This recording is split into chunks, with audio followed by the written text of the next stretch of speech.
विदाई। बिनाका गीतमाला के बहनों और भाइयों, रेडियो होस्ट अमीन सयानी का 91 साल की उम्र में निधन। लोकप्रिय रेडियो शो बिनाका गीतमाला के प्रतिष्ठित उद्घोषक अमीन सयानी का 91 वर्ष की आयु में निधन हो गया। उन्होंने अपना करियर अंग्रेजी रेडियो में शुरू किया, लेकिन उन्हें हिंदी प्रसारण में पहचान मिली और अपने हस्ताक्षर बहनों और भाइयों अभिवादन के साथ वह एक घरेलू नाम बन गए।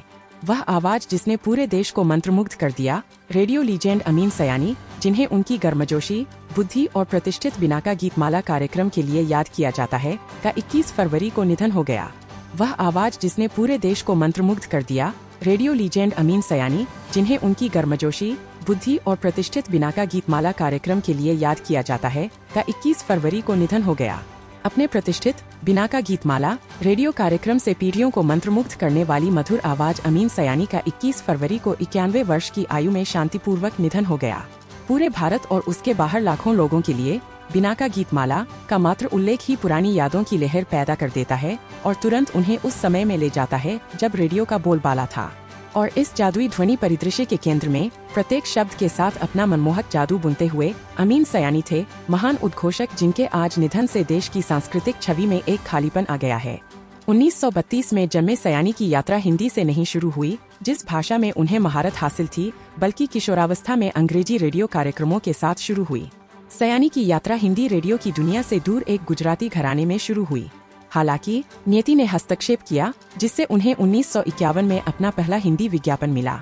इस आकस्मिक मुठभेड़ ने एक जुनून जगाया जो 6 दशकों और अनगिनत कार्यक्रमों तक फैला रहा। 1952 में लॉन्च किया गया बिनाका गीतमाला उनका हस्ताक्षर बन गया।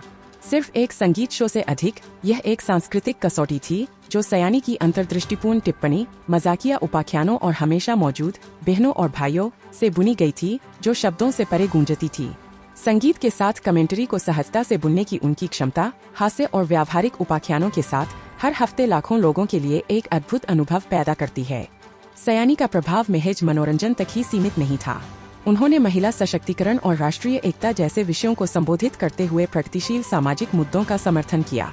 उनकी आवाज अधिकार और गर्मजोशी से गूंजती थी, जिससे वह देश भर के लिविंग रूम में एक भरोसेमंद साथी बन गए।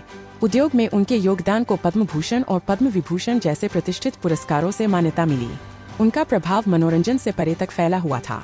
सयानी ने सामाजिक मुद्दों को शालीनता से निपटाया, मुद्दों का समर्थन किया और अनगिनत लिविंग रूम में एक विश्वसनीय साथी के रूप में काम किया। उन्होंने संडे सस्पेंस और चर्चा पे चर्चा जैसे विभिन्न कार्यक्रमों में अपनी आवाज देते हुए रेडियो से टेलीविजन तक संक्रमण को सहजता से पूरा किया। वह अपने बाद के वर्षों में भी सक्रिय रहे और विभिन्न मंचों पर अपने विशाल ज्ञान और प्रभावशाली उत्साह को साझा किया।